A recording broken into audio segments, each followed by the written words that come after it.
was Memorial Day in 2005, and my phone rang from a number that I didn't recognize. They tell me that my daughter Natalee is missing and that no one has seen her. It's one mother's account of the fateful moment that changed her life forever. But what really happened to Natalee Holloway that day? The beach was silent. Her sandals were left behind. Her hotel bed was untouched. And the flight back home? She never showed up. Natalee Holloway vanished on the last night of a high school graduation trip to Aruba. No screams, no struggle, just gone. The last person seen with her was a charming local man who changed his story every time he was questioned. 3 different versions. One girl still missing. No body. No arrest. And somehow, no justice. So if she never left the island, where did she go? Natalee Holloway was just 18 years old when she vanished on May 30th, 2005, during a senior trip to Aruba. She was supposed to fly home the next morning, but she never made it to the airport. What was meant to be a celebration turned into one of the most haunting missing persons cases of the 21st century.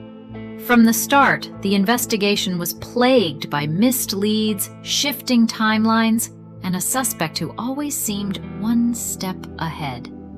Despite worldwide media coverage, despite thousands of volunteers searching the island, Natalee was never found. No one has ever been convicted. In this video, we'll trace the final hours of Natalee's life. We'll unravel the twisted statements, the botched police work, and the theories that refuse to die. Because this is the story of what happened to Natalee Holloway and everything that still doesn't add up.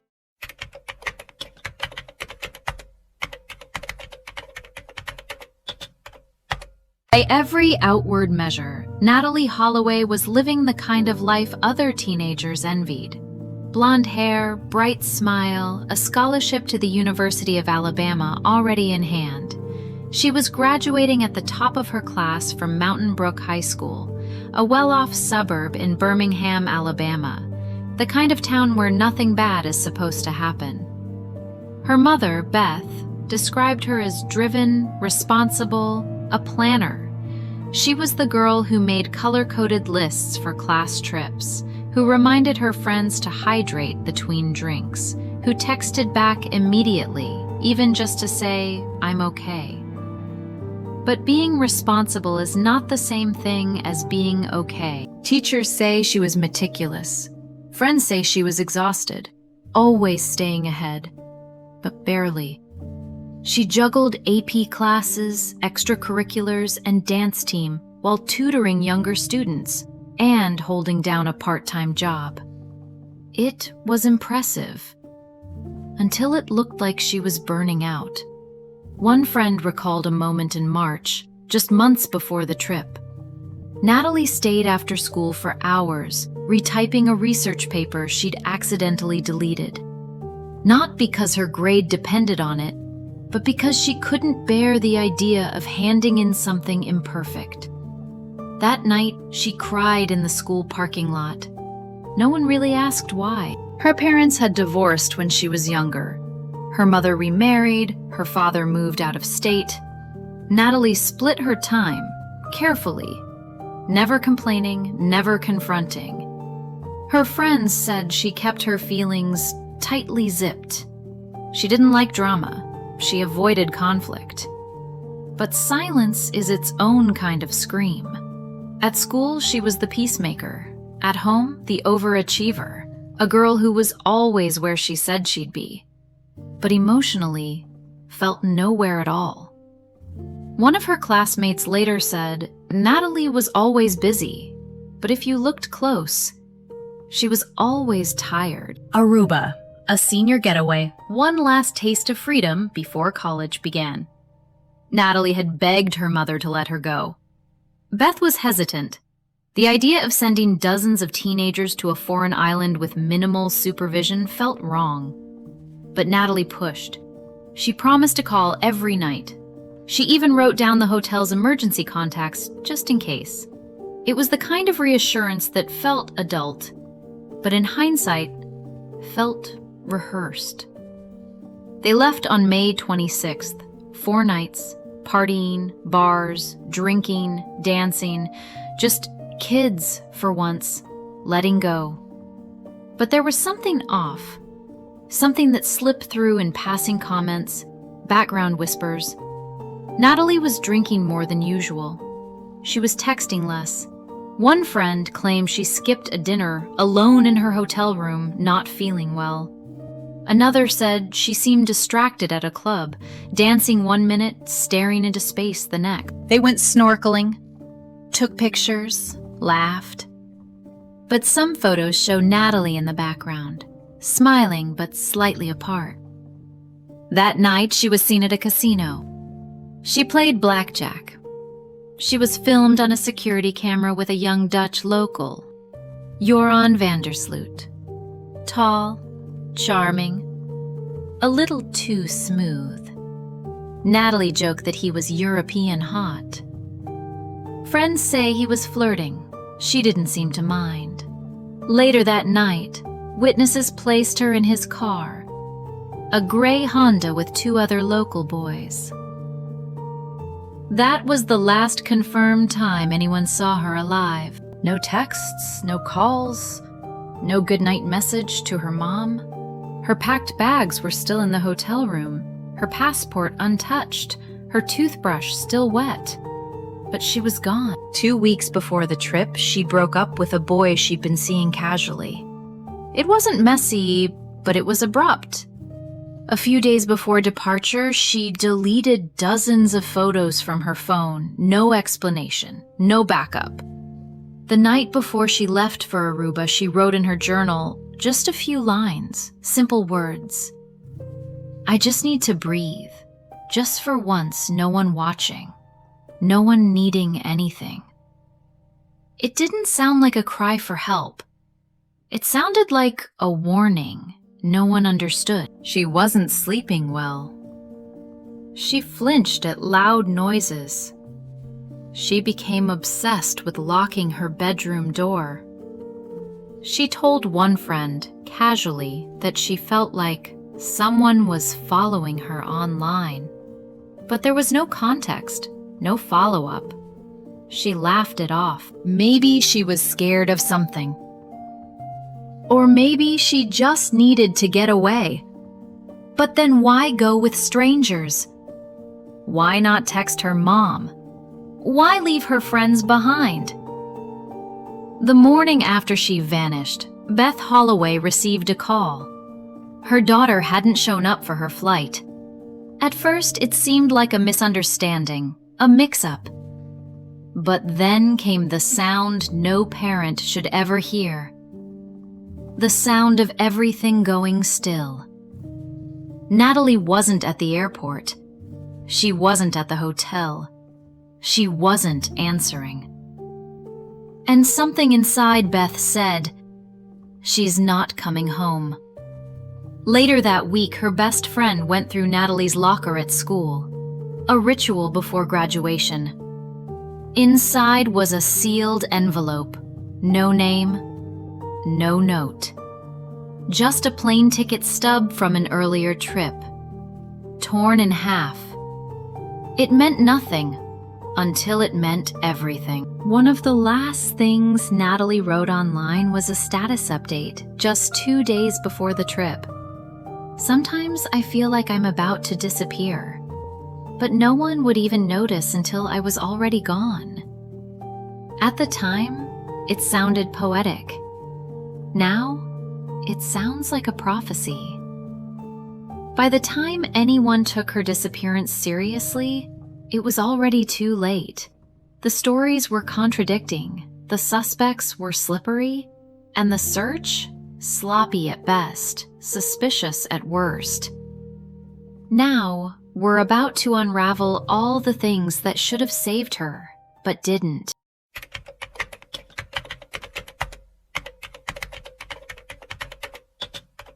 At first, it was chaos disguised as concern.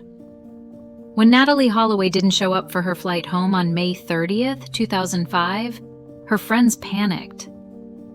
Her mother, Beth, jumped on a plane that very same day, heart pounding, arriving in Aruba before most people even realized something had gone wrong. But by then, crucial hours had already been lost. And what she stepped into wasn't a structured investigation. It was a mess, a slow-motion failure already unfolding in real time. The Aruban police were told that a young woman, a recent high school graduate from Alabama, had vanished after a night out. She had been seen getting into a car with 3 local young men. That alone should have triggered urgency. It didn't. The assumption came quickly, casually. She probably just ran off. Maybe she was drunk. Maybe she's with a guy. Give it a day. Let her cool off. This was the response to an 18-year-old American girl gone missing on foreign soil. Not a full-scale alert, not a lockdown, just a shrug. They didn't seal off the last known location. They didn't pull camera footage from the hotel lobby, bars, or surrounding streets. They didn't even interview all the people who saw her that night, at least not right away. The first 48 hours, those precious, unrepeatable hours, were burned by disbelief and ego. There was no Amber Alert, no BOLO, no coordination with U.S. authorities despite her being a U.S. citizen. The car she was last seen in, not impounded. The boys she left with, not taken in right away. And by the time police started to treat it as more than a misunderstanding, the trail had gone cold. They called it a misunderstanding, a family issue. They told her mother to stay calm. But Beth Holloway wasn't there to stay calm. She was there to find her daughter. She knew something was wrong. And she knew who to look at. Within hours of landing, she and her team had tracked down the last person Natalee was seen with. Joran van der Sloot. She stood in front of his house. She asked questions. She demanded answers. And what she got was a story that didn't add up from the start. He said he dropped her off at the hotel, said she was fine, that she fell down but laughed it off. But the security footage didn't show her coming back, and no staff member recalled seeing her. That should have cracked the narrative wide open. Instead, police didn't challenge him. They didn't push. They didn't search his house, not thoroughly. They waited. Why? Because his father was a judge in training. Because his family had influence. Because inconvenience and reputation meant more than urgency. By the time authorities brought Joran and the Capo brothers in for questioning, nearly 2 full weeks had passed. That delay? It was everything. Evidence was gone, memories were blurred, lies had already calcified into statements, and worst of all, they didn't preserve Natalee's hotel room as a potential crime scene. They didn't collect fingerprints or clothing for trace evidence. They didn't recover the vehicle in a timely manner. Even the beach where Joran later claimed he left her, never cordoned off. No canine teams, no forensic sweep, just speculation. Just sand washed clean. And then came the contradictions. Joran changed his story. The Calpos contradicted him, then changed their own version. Joran said he left her alone, then said she wanted to stay behind, then said he came back for her, then said she was taken by someone else. Every version came with its own convenient erasure. And still, the police didn't act. The lies were noted, but not punished. The story kept shifting, but no pressure was applied. It was like watching a sandcastle collapse, and no one tried to hold it up. Let's talk about the silence, the deafening silence from the media in the first few days. No wall-to-wall coverage. No national headlines, just a few blurbs. Missing teen in Aruba. The assumption lingered. She'll turn up. She's probably with friends. But she didn't. And by the time networks woke up, the damage had been done. Witnesses weren't interviewed. Tourists had flown home. Surveillance tapes had been erased due to auto overwrite. That silence, it wasn't just tragic, it cost time, maybe everything. Now let's talk about the first responders, the ones who walked the beach without documentation, who didn't shut down the potential scene, who let the rain and the tide erase the clues, who failed to secure Euron's house, his car, his clothes, the ones who didn't check his phone records in time, who didn't demand digital footprints from the internet cafe or chat logs, who didn't seize computers or dig into search histories, not because they couldn't, but because they didn't. Beth Holloway pleaded with them, begged them to dig deeper. She brought in private investigators, volunteers, dive teams. She searched dumpsters, organized aerial scans, everything law enforcement should have done. And in return, she was warned not to make trouble. She was told to let the process work. But what if the process was broken from the start? Euron was arrested, then released, then rearrested, then released again. And each time, the hope that this time, something would crack, vanished. They cleared suspects based on flimsy alibis before verifying them. They dismissed tips that didn't fit the narrative. They missed opportunities to confront changing stories.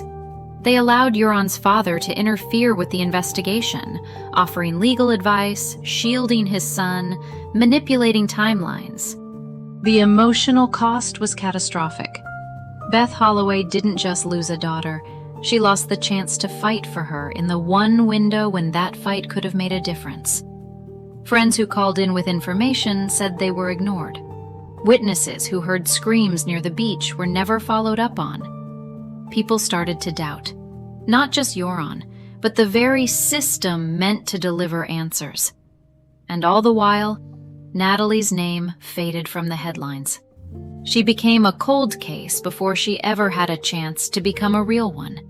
Not because there were no leads, but because the early leads were smothered by incompetence, privilege, and fear. You want someone to blame? Blame the ones who were supposed to care, who were trained to care. Blame the ones who said she probably just needed space. Blame the media that waited too long. Blame the system that folded the moment it was tested. There was a moment, early, quiet, fragile, when this could have gone differently. When someone could have asked the right question, could have walked 10 steps farther, could have pulled the footage, could have said, "No, we're not letting this go." But they didn't. And now? Now we're left with a case that feels less like a mystery and more like a cover-up. In the next part, we'll tear those assumptions apart, one by one. Because if Natalee didn't walk away on her own, and if no one wants to admit what really happened, then we're left with only the questions that were never meant to be answered.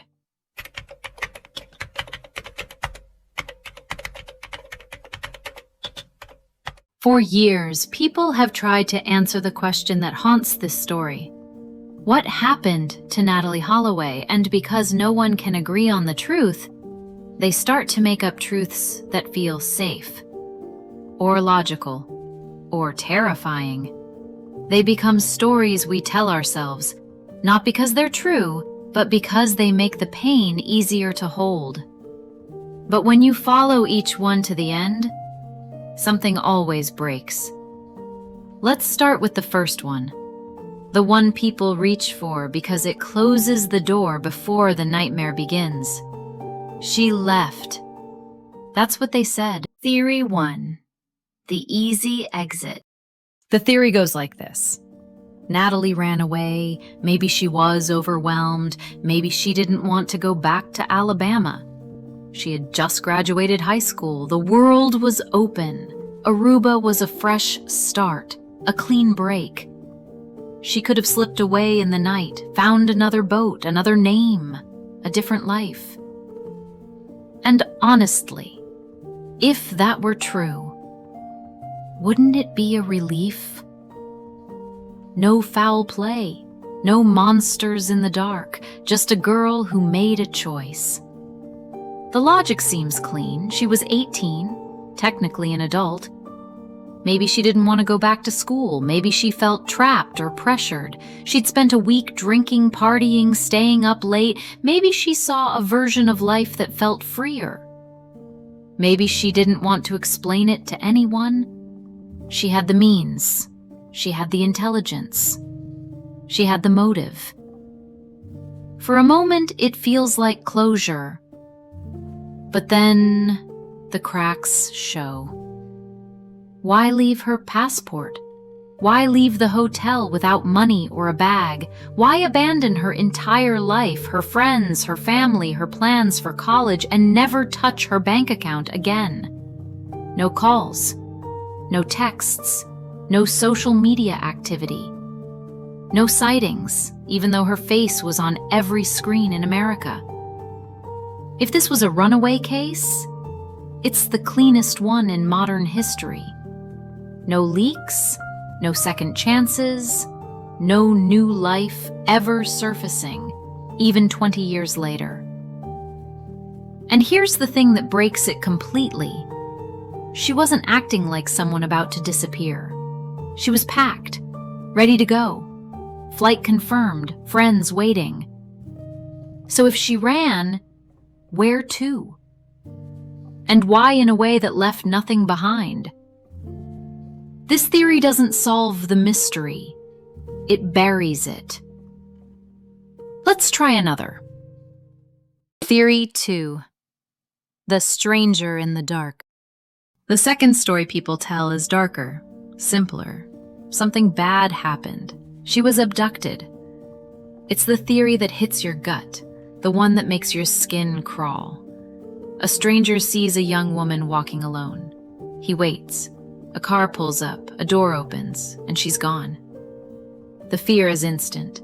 The horror is believable. We know it happens too often. And it fits parts of the timeline. Natalee was last seen getting into a car with 3 men. Only one, Joran van der Sloot, was ever really identified. The other 2, brothers, gave conflicting statements, and by the time the story hit the news, all 3 had changed their accounts. Maybe she was taken. Maybe they drove somewhere isolated. Maybe something went wrong. It explains why she vanished so quickly, why no one heard her, why her body was never found. Aruba is surrounded by water. If someone wanted her gone, it wouldn't be hard. The logic is brutal, but clear. Then it fractures. There were no tire tracks, no struggle, no blood, no scream reported, no signs of forced anything.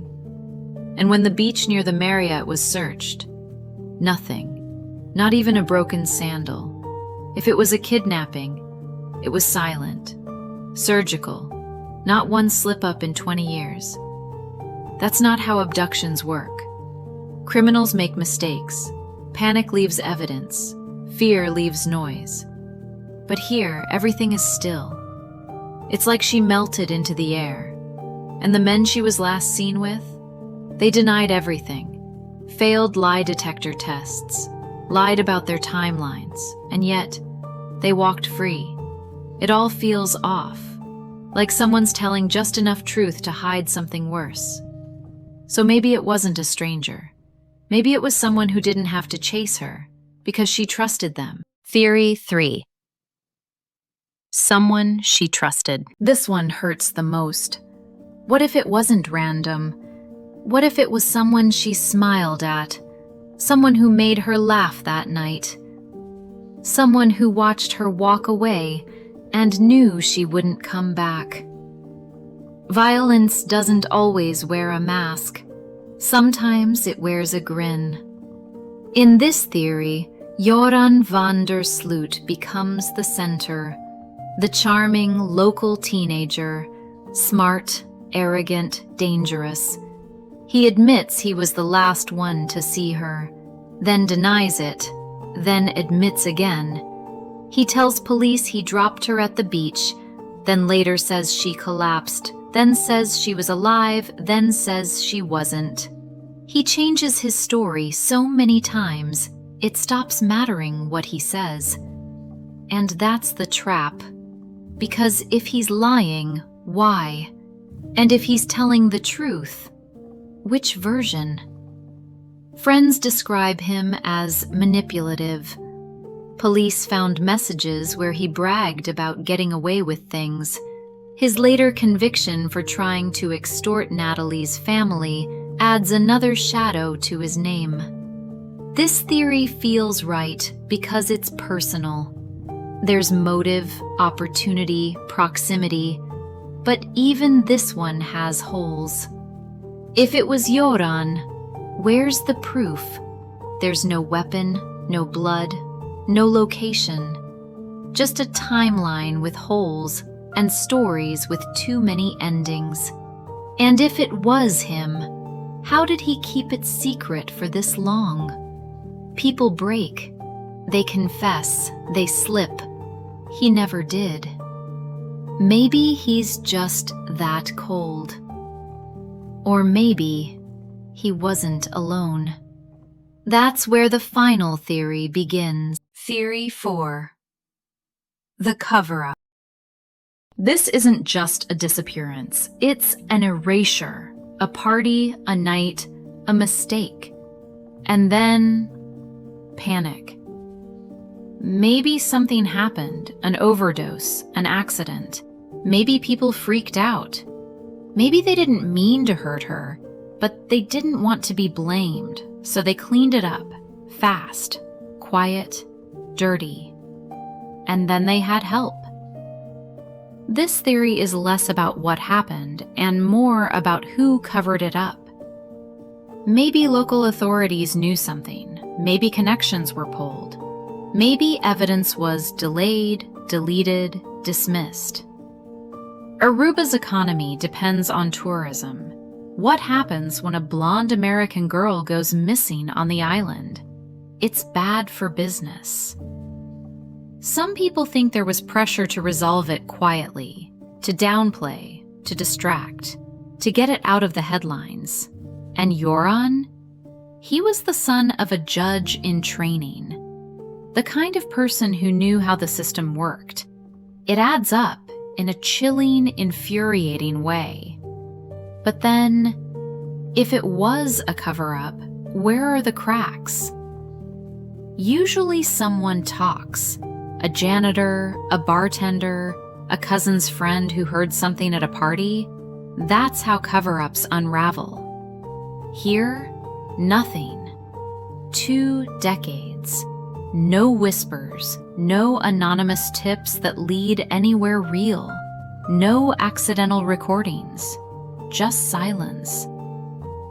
Which makes the theory fall apart, even as it tempts you to believe it. Because if it was that perfect a cover-up, then maybe the truth is even worse than we think. So here we are.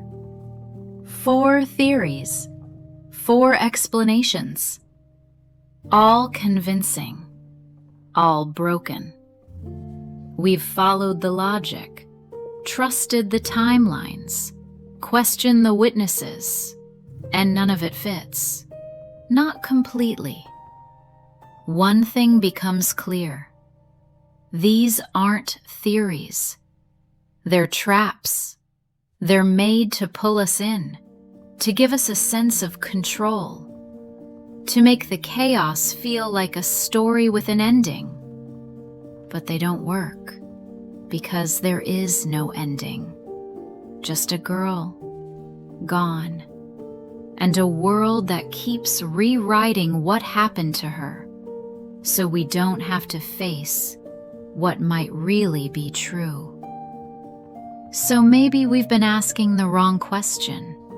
Not what happened to Natalee Holloway, but what was so dangerous, so damaging, so shameful, that it had to disappear with her. In the next part, we'll face what's left behind, the aftermath, the ghosts, the questions that never stopped echoing in the lives of everyone who knew her and the people who failed her. Because silence doesn't mean peace. It just means we stopped looking.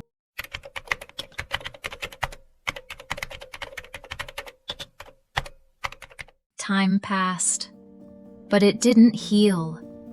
It hardened, it hollowed, it closed doors and let the light die in places that used to shine. The beach where she vanished still hums with the sound of waves. Tourists walk across the same white sand. Hotels get new coats of paint. Laughter echoes at sunset. But to one family, that shoreline is a graveyard. Because that's where Natalee Holloway was last seen. And she never came home. At first, the case didn't go cold. It froze mid-sentence. Every day, her mother Beth walked into the fire again, standing in front of cameras, knocking on doors, talking to anyone who might have seen something. She flew to Aruba and stayed, renting a car, creating her own maps, cornering suspects. She wasn't just grieving, she was investigating, and no one was ready for that. Her father, Dave, quietly pursued his own path, visiting crime scene experts, funding private searches, looking through bone fragments, hoping for DNA. He didn't want answers from anyone. He wanted proof. They searched the land. They searched the ocean. Divers swept areas no one else would touch. They pulled sonar, cadaver dogs, submarines. Nothing, not even a trace. At one point, there were whispers, a tip that Natalee had been seen in a human trafficking ring in Venezuela. Another time, a man claimed to know where her body was buried. There was a shallow grave. It was empty. There were bones in a hotel construction site. Not hers. There was video. Then there wasn't. There were claims of cremation, disposal at sea, acid, all unverifiable, all haunting. And all the while, the person closest to the mystery, Joran Vandersloot, kept talking and lying and talking again. He confessed, then retracted. He said he sold her, then said he made it up. He claimed she died on the beach, then said that was a lie too. He went on TV. He smirked. He joked about how much money the US had spent searching for her. He recorded fake interviews for cash. He said he was high. He said he didn't care. In 2010, he murdered another girl, Stephanie Flores, beat her to death in a hotel room in Peru. Her crime? She checked his laptop. She saw he had files about Natalee. She was 21, just like Natalee had been. He was arrested, convicted, and only then, nearly a decade after Natalee vanished, did anyone start to listen again. But by then, the case was dust. The early files were scattered across jurisdictions. Aruban police, Dutch officials, FBI, private investigators. The chain of evidence? Broken. Phone data from 2005? Gone. Key interviews? Friends who still remember her smile. How she would light up a room and laugh when no one else dared. A brother who says he sees her in crowds sometimes, just for a second. And then, nothing. Her room? It stayed untouched for years. The posters? They faded. The case? Technically still open.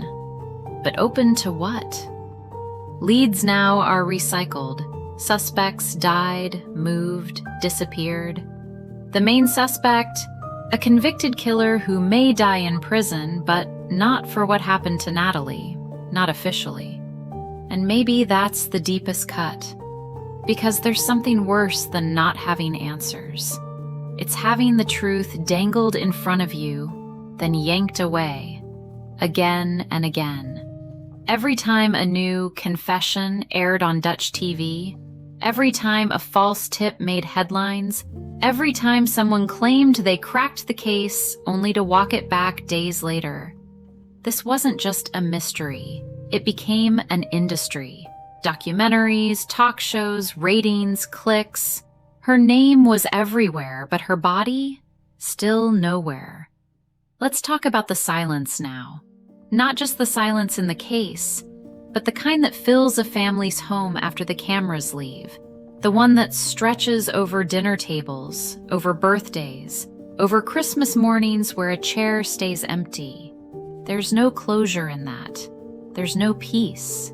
There's only endurance and guilt. Because Beth Holloway still wonders, what if she hadn't let her go? What if she had called that night? What if Natalee had said no to Aruba? What if someone, anyone, had seen her leaving that bar and followed? We forget how fragile a life is, how thin the line is between memory and loss. She was right there. Hours earlier, she was smiling in a photo with friends, celebrating high school graduation, planning for college. She wanted to study medicine. She wanted to help people. And now, her face is a ghost on true crime thumbnails. Her name is a hashtag. Her story, still unfinished. Let's talk about the files. Boxes of them, still sitting in storage. Notes scribbled in the margins of interviews. Maps marked with highlighter.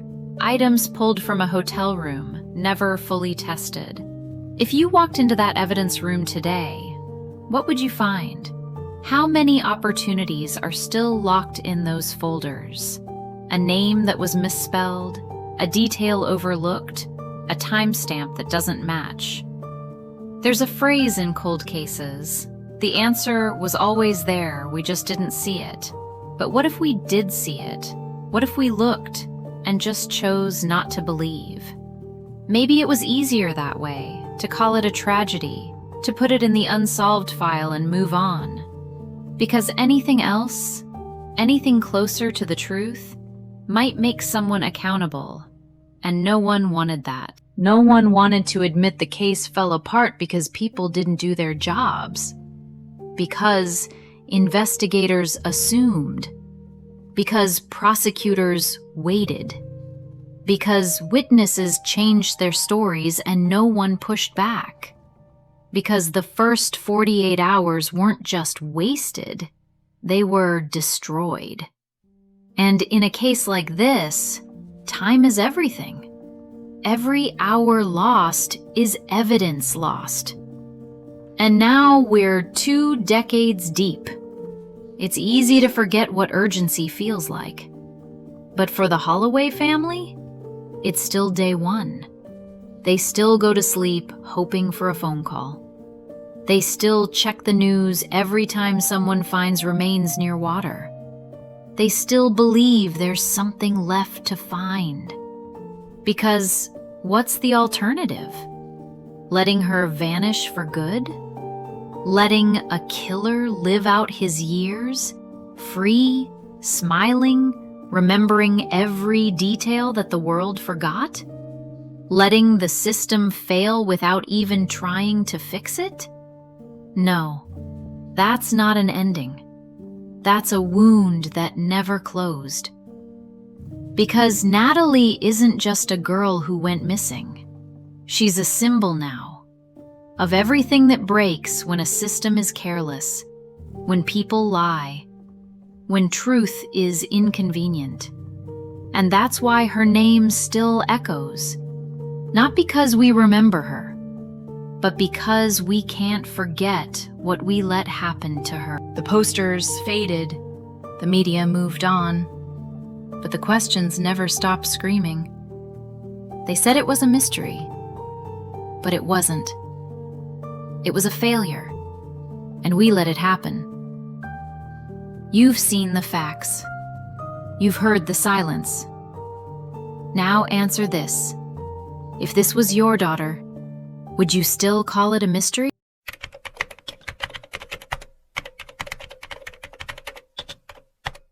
There's a house in Alabama where Natalee Holloway's voice still lives. Not in person, not in sound, but in small, cruel reminders. A voicemail no one deletes, a closet door that never gets opened, a graduation photo in a silver frame that hasn't been touched in years. Her room, once filled with textbooks and clothes and quiet plans, is now a museum of what could have been. Every object in it has meaning.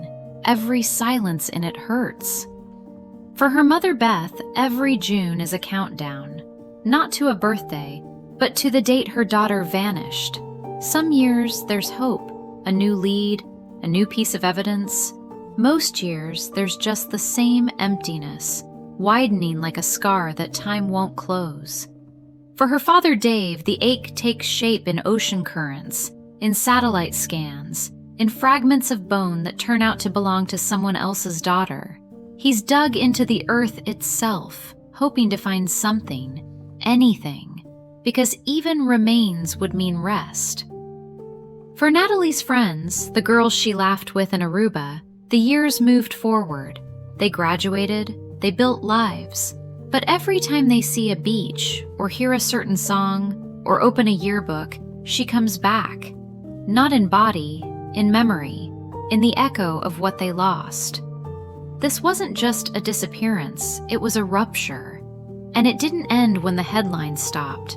It just got quieter, but not gone, because Natalee never really left. Not from the people who knew her, not from the community that searched for her, not from the thousands of strangers who heard her name once and couldn't forget it. She became something bigger, a face that reminded us that danger doesn't always wear a mask, that safety isn't guaranteed by sunlight or senior trips, that the system, law enforcement, media, government, can fail even when the stakes are life and death. In the years since Natalee disappeared, her case has been cited in law enforcement trainings, victim advocacy seminars, and college campus safety discussions. Her name became part of legislation. Her mother lobbied for better protections, stronger alerts, faster responses. It didn't undo what happened, but maybe, just maybe, it helped someone else's daughter get home. Still, so much of the system stayed the same. Victims still get labeled runaways too early. Families still get told to be patient. Evidence still gets lost. And girls still go missing, with no answers, no urgency, and no justice. The world keeps moving. Aruba moved on, so did the press. The headlines that once screamed Natalee's name now gathered dust in digital archives. The interviews stopped. The footage went dark. But the questions? They never stopped screaming. Who saw her last? Why didn't someone stop him? What did the investigators miss? And the hardest one, what could we have done differently? Maybe that's the point of remembering these stories, not because we expect to find all the answers, but because we refuse to forget the questions. You didn't just watch a case tonight. You stepped into someone's unfinished life. And that life could have been anyone's. Your sister, your friend, your daughter. Think about that. Really think about it. What would you do if someone you loved vanished?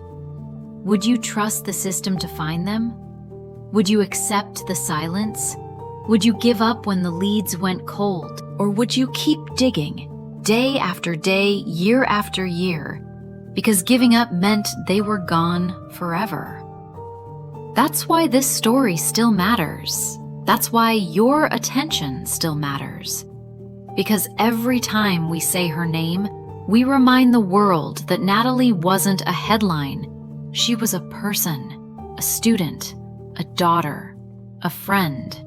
And maybe if enough of us care, maybe the next girl doesn't disappear into silence. So if you're still here, that means you care. Subscribe to this channel not for views, not for numbers, but because stories like Natalee's deserve to be remembered. Because the moment we stop looking is the moment we let it happen again. And we're not done yet. There are more names to say, more stories to tell, more echoes still waiting to be heard.